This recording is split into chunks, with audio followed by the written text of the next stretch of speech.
Before I introduce our first woman of impact today, I always do say at our events at We the Women, for too long we've been well behaved. We've been taught to hold our emotion back. The one thing I would urge all of you today is to not be stingy with your applause. If you want to whistle, if you want to stand up in the aisles and dance, if you want to cheer, do cheer. So I'm going to ask you to put your hands together for my first woman of impact today. She is somebody who has navigated the film industry on her own terms. Most recently, she was quite literally the Maharani of Bollywood. But actually, our first woman of impact has been somebody who came from an entirely non-film background from my home city of Delhi. A Gargi college girl who came from a family that actually ran a very famous restaurant called Salim's. And yet here she is, a woman of many parts, an actor, a producer, a writer, unapologetic, and always brilliant. Please put your hands together for Huma Qureshi. I want to hear more love. I do want to hear more love. Come on. There she is. And as I said, we don't have to be well behaved today.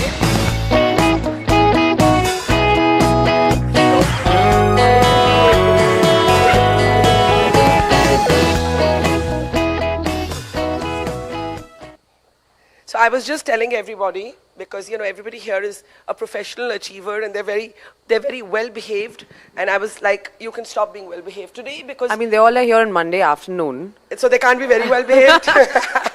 So given that they are here on a Monday afternoon, we want to hear the cheers, we want to hear the applause, we want to hear the questions. So how about we put our hands together and show her some love.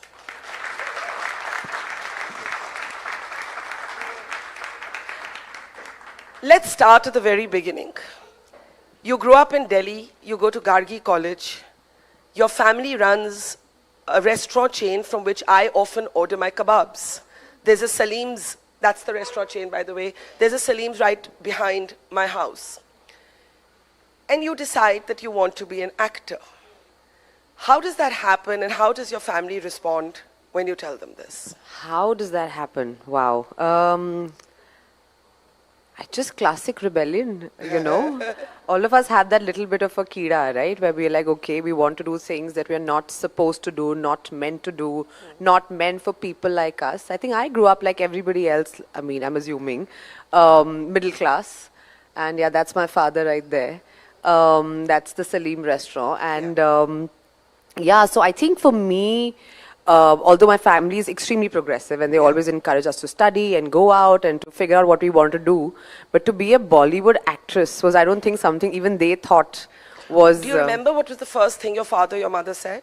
My father said to me कि बेटा जब मैं तुम्हारी उम्र का था ना तो मुझे भी लगता था कि मैं बम्बई भाग के दिलीप कुमार बन जाऊं. But ऐसा होता नहीं है. So he was like, everybody has this phase where एक बार जिंदगी में तो we want to become an actor, like our favorite actor, but this is not meant for people like us. And my mother couldn't believe it because she thought I was always, my nose was buried in my books and I would do something more academic with my life. So she was like, but you don't even like fashion. And I was like, yeah, I mean, maybe because I was just always in oversized t-shirts and like, All us Delhi girls grew up wearing that. Right? We had that look. It's that typical Delhi girl look. Pajama, t-shirt. Books, jhola, and then you go out and say a kurta. I had big jhumkas, lots of kajal. I think that's a classic. It's a stereotype, but yeah. I still retain some of that. So do I on my off days. My dirty t-shirts. So, of course, they couldn't believe it. And I think as parents, you're always scared, right? Like, for my father, although he's known in Delhi and he has a circle and all of that, for him it was like, if tomorrow my child is in trouble or needs something, I don't even know who to call. So how can I allow you to sort of do that? And of course, we had this I think I've mentioned this before somewhere that, I kind of emotionally manipulated him a little bit, where I was like, okay, Papa, if you don't want me to go, I won't go. But maybe when I'm older, I'll play like, Dadima parts or heroine ki Mossy parts or whatever, because I really want to do this. And I'll always regret that you never supported me when you had the chance. And of course, he got really teary-eyed and he said, no, you must go. And I'm giving you 1 year. Go figure this out. And if this does not happen, come back and do something with your life. If you hadn't been a superstar, and I know that it came with struggle and we'll get to that struggle, what would Huma Qureshi have been? A struggling superstar. So it was always going to be acting and nothing else. Like you didn't have a second dream as a geeky person with her nose buried in books. I think I have many interests, Barkha, and I have lots of passions. But I think somehow being an actor sort of just is like a great culmination of a lot of things. I'm naturally curious about life, about people, I read books on various subjects which have nothing to do with my current profession, just because I'm genuinely curious about the human condition. I would love to know what a journalist, what goes through your mind when you're prepping for an event like this, or when you're going to cover a war, or when you're putting yourself out there, as a woman also, or like a housewife, or a chef, or an astronaut, or whatever it could be. And I think it just helps you understand yourself better. And I mean, I know a lot has been made about acting being so tough and all of that. I think it's the best profession in the world. I get to live so many people in this one life, and I get paid for it. It's almost like, wow, like, I'm like a kid in a candy store. You make it sound easy, Huma. And I know from conversations with you, both on and off camera, that it wasn't always easy. And the toughness didn't just come from convincing your parents, from convincing a community. It also came from your being an outsider. You arrive in Mumbai, you're from a completely non-filmy background. Our theme for today is to keep walking. That no matter what, you keep walking. No dream is too small and no dream is unachievable. I want to start pre-Bollywood, pre the film industry. The kitchen of Salim's. What did it teach you?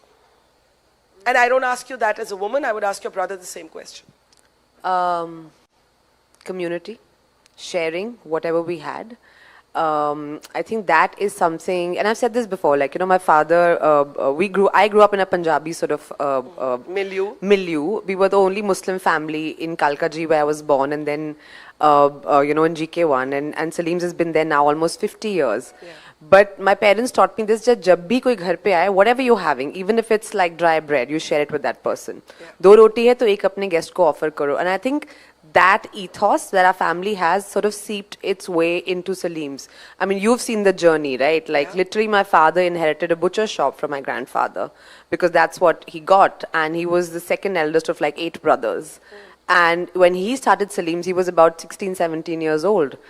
And how today it's become an institution almost. So I know people who've been like, oh, we used to go there when it used to be this tiny, dingy like sort of a khoka. Like a khoka with like our cars, and the guy would come and serve us on plates on our bonnet of a car.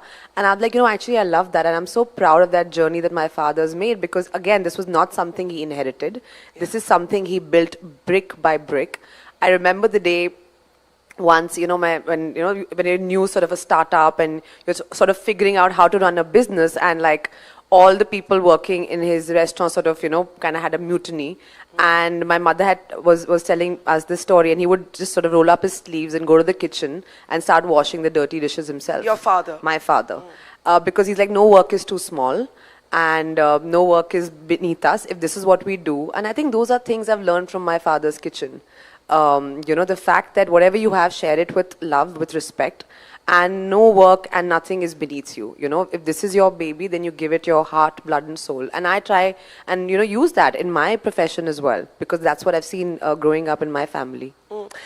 When your brother followed you to the world of movies, did your parents just want to hang you from the nearest lamppost? कि इसने ये क्या शुरू किया है परिवार में? 100%. They were like, ये तो तू बहन तो चली गई, अब तुम इसको भी बिगाड़ रहे हो. अब मैं क्या करूँ? I'm the one supposed to break that. क्या बोलते हैं उसको अंग्रेजी में? क्या generational trauma or whatever it is, the problem child. I don't know.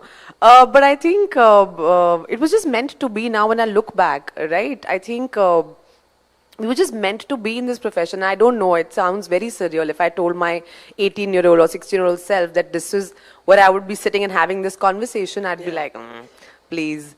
But I think it was just that bullishness and that no sort of parachutes or no sort of plan B. Ki ab yahi karna hai, and then we'll figure it out. Like today also, like, I mean, our journey, Saqib and my journey as like producers. We're first generation producers. Do we know everything? Hell no. Some days we go like, that movie, have you guys seen War Dogs?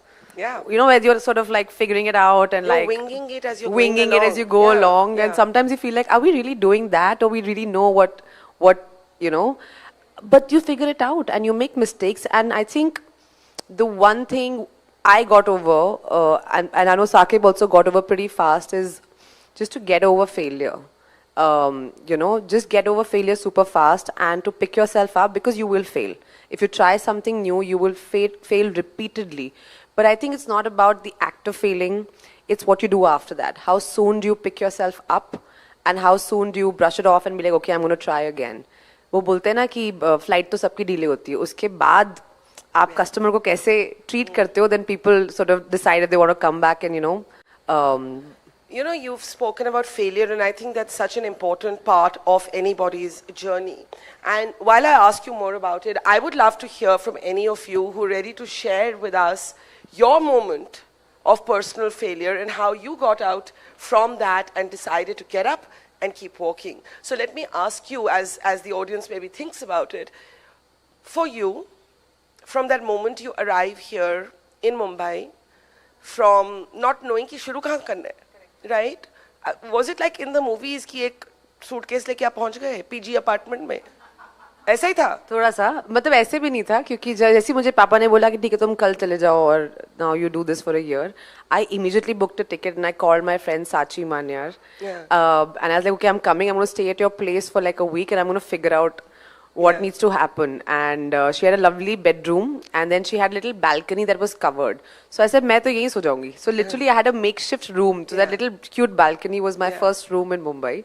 It was very pretty actually. It was not dingy or depressing or dark at all. In my head, it was very, very romantic almost. Of course, I stayed there for a month and then I shifted into an all-girls PG, which was also very interesting because I had never done that. And when I moved into my first house, all my friends were super concerned. How are you going to do this, right? Because they feel like, oh, will you be scared? And, will you be like concerned? Should we be there? Do you want someone to stay back? I said, no.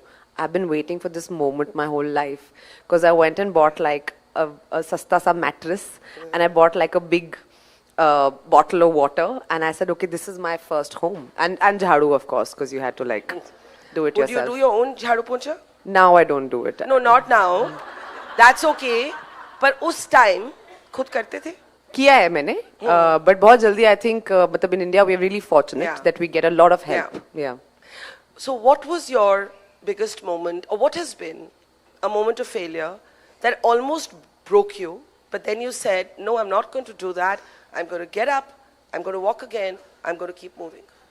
यार बहुत सारे होते हैं. But एक कुछ होते हैं that stay with you. I think your early days when you don't know if the career you've chosen for yourself is going to really plan out or pan out the way you want to. A lot of rejections, a lot of like times I've been thrown out of movies, and I discover it from the papers. Nobody even has the courtesy to call you and say, okay, maybe you've not made it. And why were you thrown out?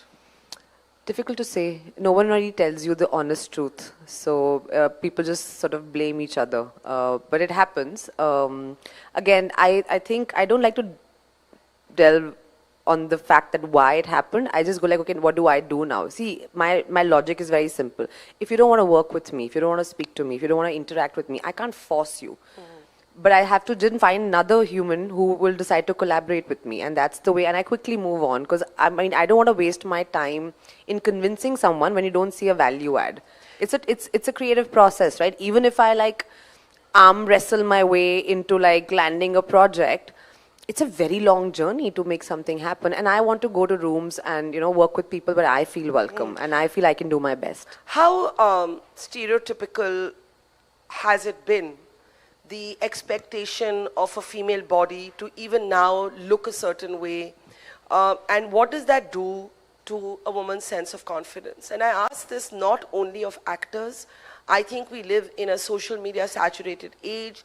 We live in an age where our Instagram filters take away our wrinkles, they take away our pigmentation. We all reach for it to make ourselves look better. And you kind of like feel cringe when you're doing it, but then you're doing it because that's the culture that you're being shaped and formed by. I want to ask you, how much of a struggle has it been? Because I know literally every woman has had a moment of insecurity about how we look. Have you had that? My whole life. I think that's what people do to you, right? They make you feel insecure about your skin color, your height, your weight, your hair texture. It could be anything.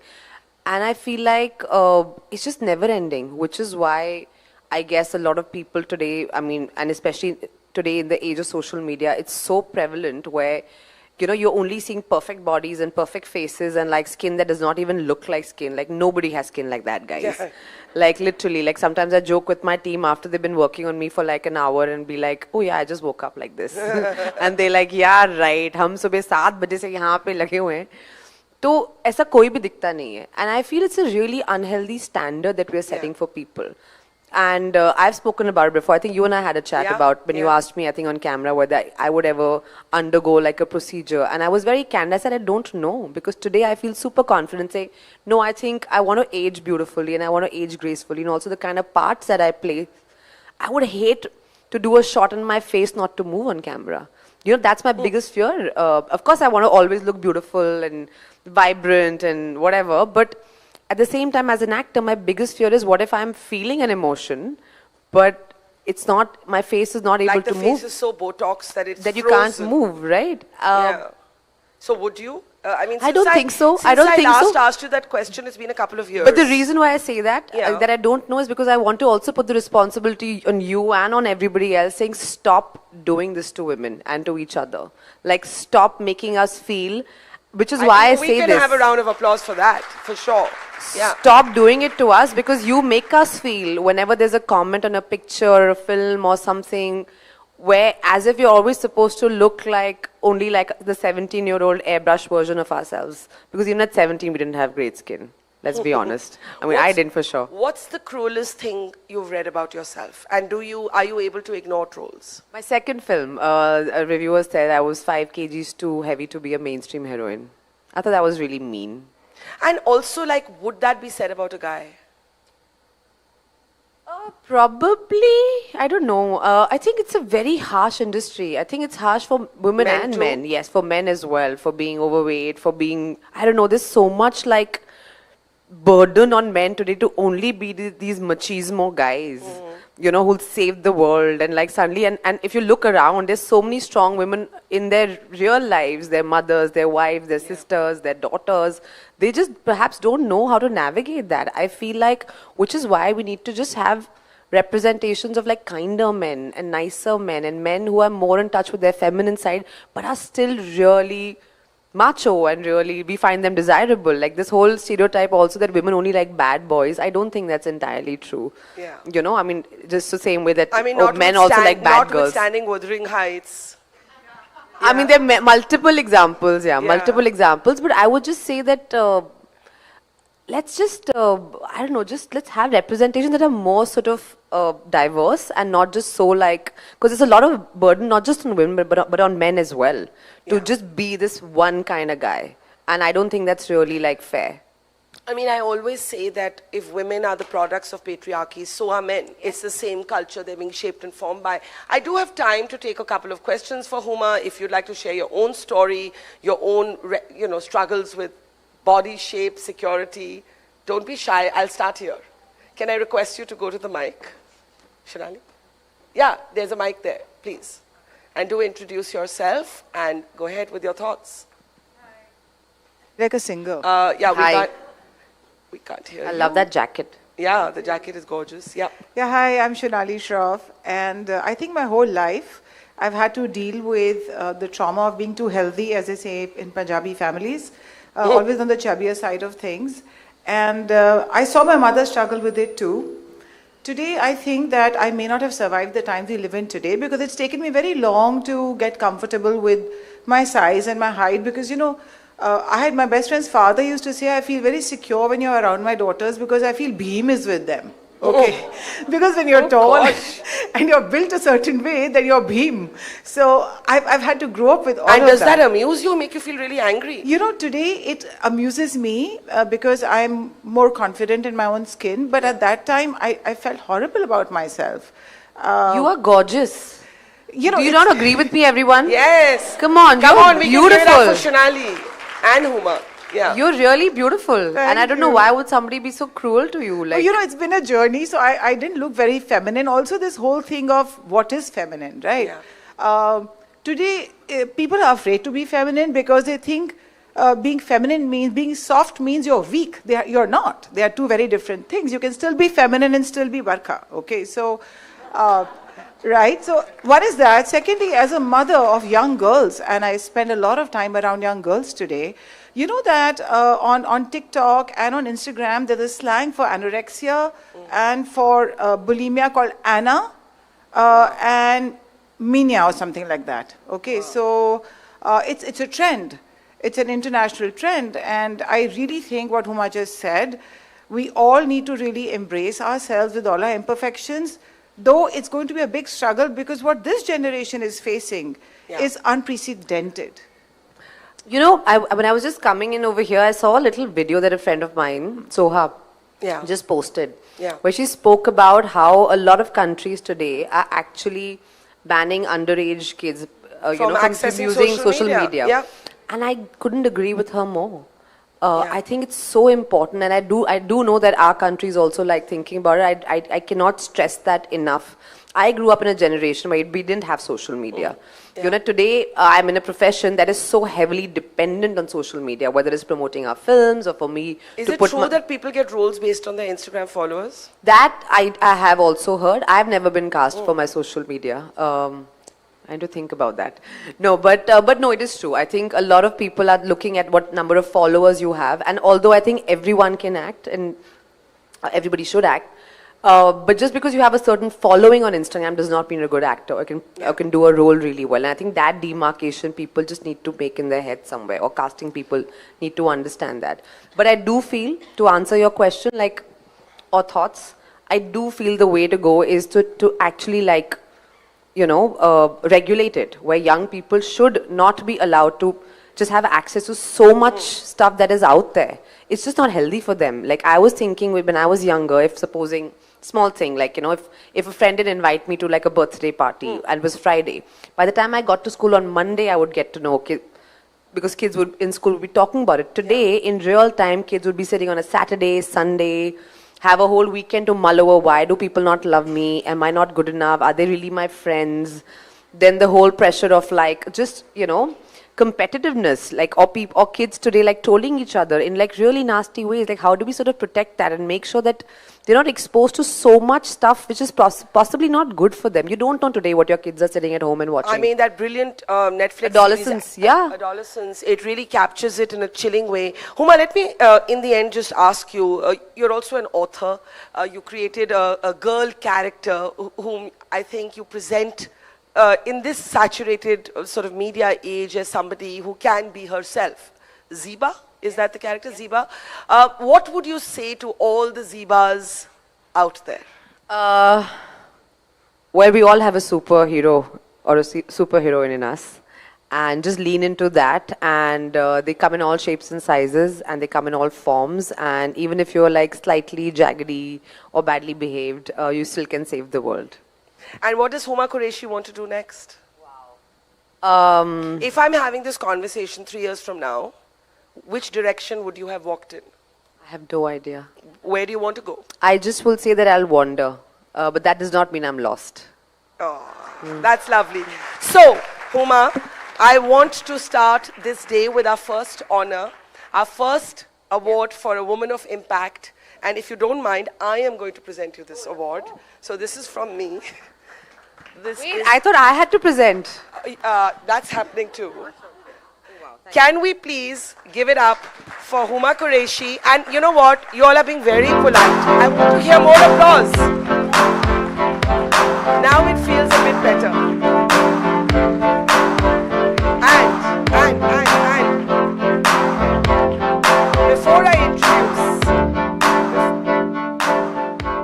before I introduce our next woman of impact, I was mentioning in the opening that we've all been, I don't know, consumed by the images that we're seeing of war out of the Gulf countries. We all know somebody who lives there, somebody who works there, maybe our own relatives. And it reminds you what war is actually like. And therefore, today, I want to welcome on stage our next woman of impact. Women soldiers have been at the front line of our country. We saw it in Operation Sindoor. And I am delighted to welcome the next woman of impact, Major Swati If I can have her on stage, Shanta Kumar, Swati Shanta Kumar, that is such an honor to meet. It's an honor to meet. And before we let Huma go, I am going to actually request her to do the honors. So can I ask you to grab your mic? And I'm going to give you a mic. Thank you. And before you present the award, if there's just something you'd like to say, can you all hear me?